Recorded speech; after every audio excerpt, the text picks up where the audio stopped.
Good morning, afternoon and evening, my crazies. My name's Angela, I'm the Crazy Poppy Lady, and welcome back to today's book review. And now this one is for the Crochet Wild Animals. It's a collection of cuddly creatures to make from scratch by Vanessa Mooncie. I hope I've got the name correct. So come on then, and let's go and have a look.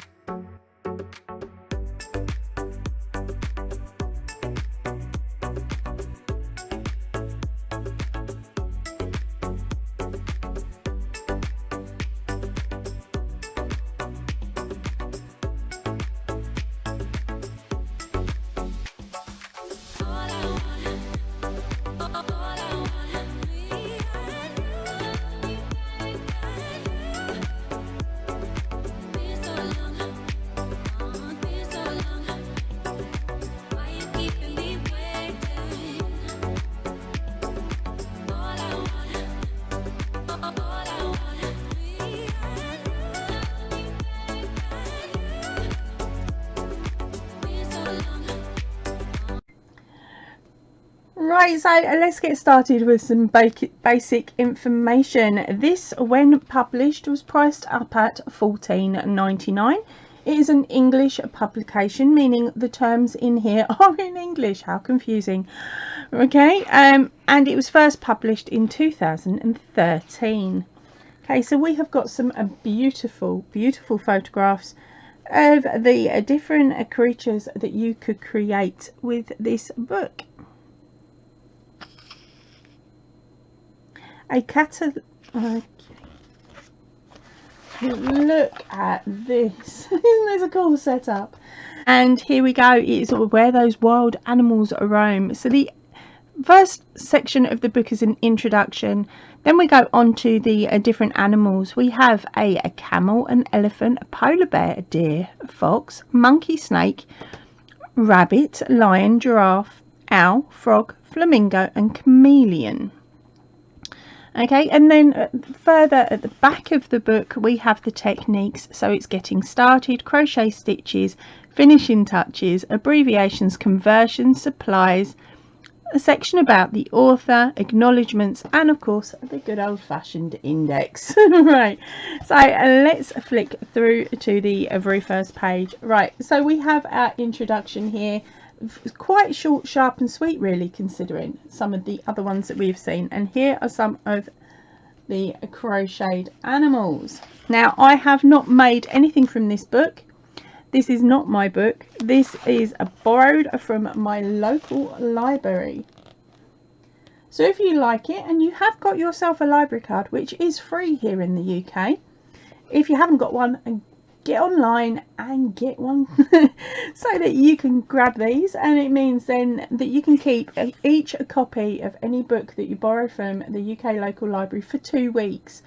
But if you sign up online, you'll be able to jump onto your computer and extend the lending period a further 2 weeks and then 2 more weeks. There is a stop time when you can't do it, and you have to take it back so somebody else can get their hands on it. But lending libraries are a brilliant way of doing things. So as you can see, this first section is some of the animals, and we have them listed here. I've got to be very careful now.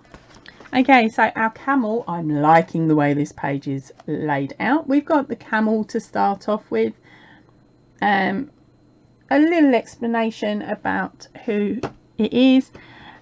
1 hump or 2, so there's a little fun fact there. And then we have the information on approximate size, materials need, and of course your tension. Then there is the written pattern. There is, as you can see quite briefly there, a graph as well. Crikey, this is really extended. There is a lot of information. I'm still going on that little one. So there's what, 13. That takes you through to page the end of page 21 from page 13. So that gives you an idea on how much information there is it's really nicely laid out according to that first one, because you've got the written and then there are beautiful areas. Okay, but our next one is our elephant. The interesting fact is, did you know elephants can swim? They use their trunks like a snorkel to breathe in deep water. Yes, I did, but then that's because I've got a child who loves animals and knows more useless facts than that. Okay, but anyway, we've got this cheeky cute little elephant here, and it's showing two different ways, I believe, that you can attach the head slightly to make it a different sitting position. Yeah, this is what I mean by the information. Look, we've got charts, we've also got the written. It's really lovely, and yes, I was a bit cheeky there and I showed you a little bit. I shouldn't have, but it was midway through, so you'd have no idea how to do it. It was nothing majorly worrying there for me. Right, the next one up is the polar bear.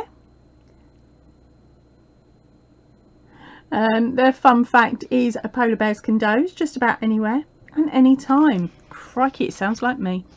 I should be a polar bear. Okay, and next one up is a red deer.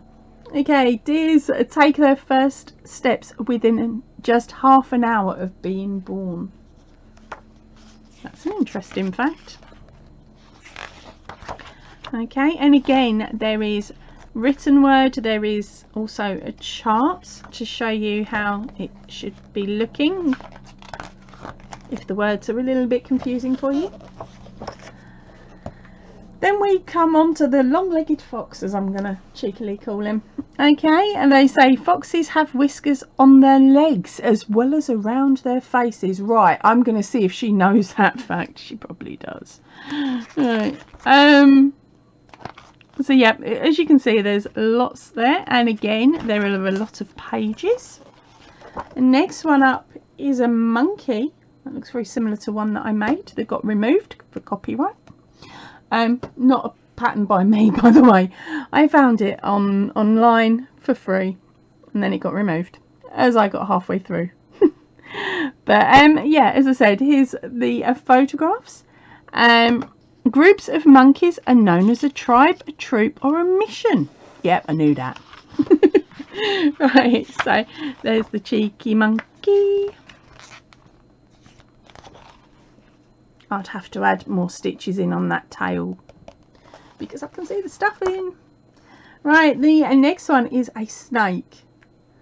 They say that snakes have flexible jaws which allow them to swallow prey much bigger than their heads. This makes being a snake's dentist a hazardous job. Okay. And again, there's some really cool stuff in here. Now this one doesn't look like it is solely done with a single crochet in the round. It looks like it's been done with a different stitch combination, which I'm not going to give away because that's the fun of it. If you want it, grab the book. Right, next one up is a rabbit. And did you know rabbits have 28 teeth which keep growing throughout their life? It's not bad little facts. Crikey, there's loads here. Still going. There we go, onto the lion. And again, we've got our finishing size of 11.5 inches or 29 centimeters. If you use, they're using King Cole Merino Blend DK, which is 100% wool. There is 112 meters or 123 yards per 50 gram, and you're going to need 3 of them, plus of course the extra colors.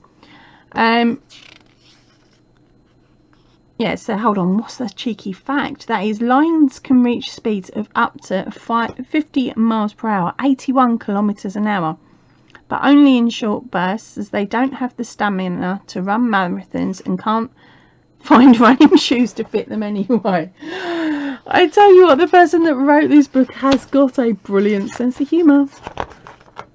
Slightly warped like mine. Right, okay, so let's move on to the next one. This one is a giraffe. That's actually really cute.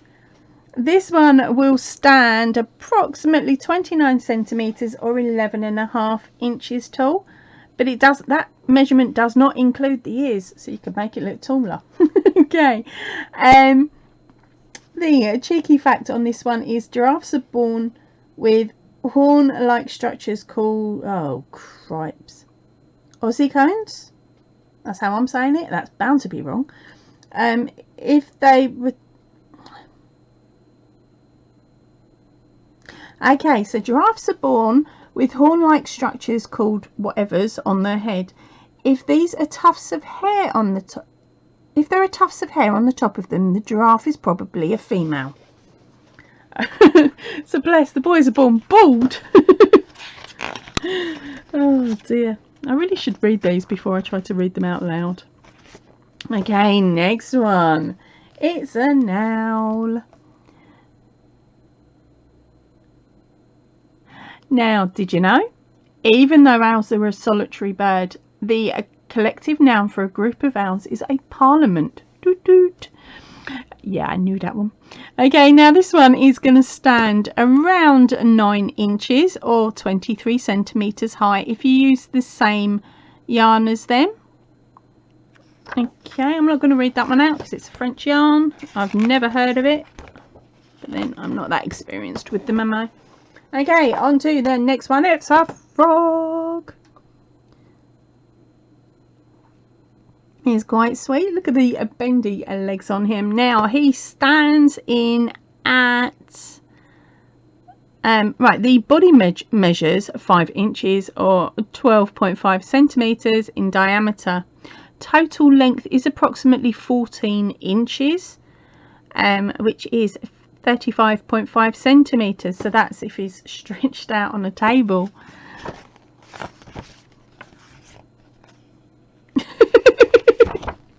It's got to be done. Look, he's dancing. Sorry, can't resist.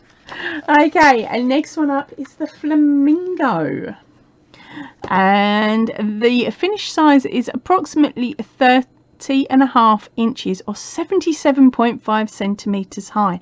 How the heck do they get that to stand up?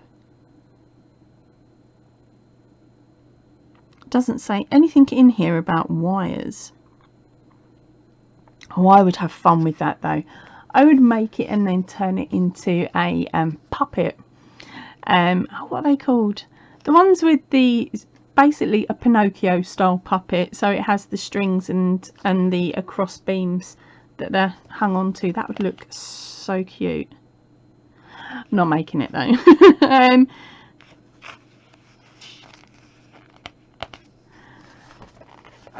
Okay. Still on them. Yep, crikey, there is a lot to know on these ones. There's lots and lots and extra did you knows. Now the main did you know is mirror mirror. Flamingos spend 15 to 30% of the day pruning. But you'd do that too if you were that pretty, wouldn't you?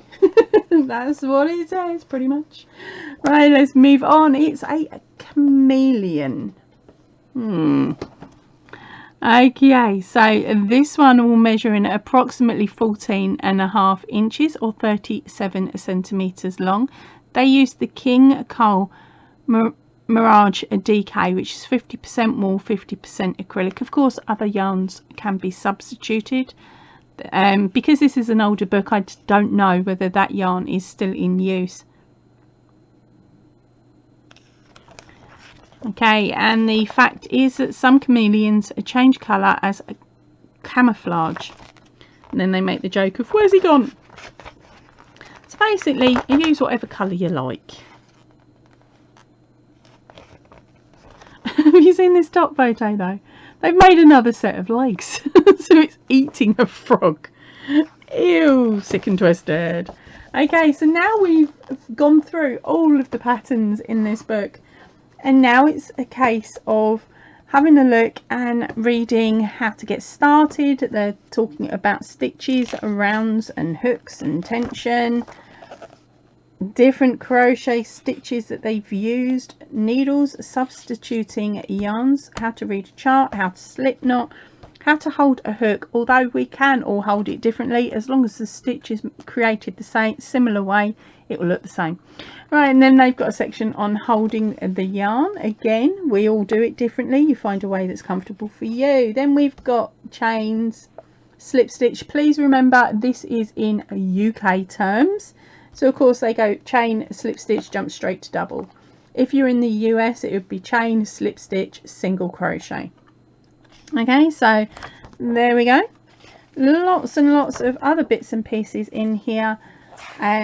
Information on seams and stuffing and embroidering, the different stitches, how to do pom-poms, suppliers, and then another section about the author and acknowledgements.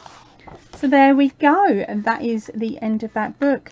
Now this one was published by www.gmcbooks.com. I will put that in the description box of this video if the link of course still works, and any other information I can find.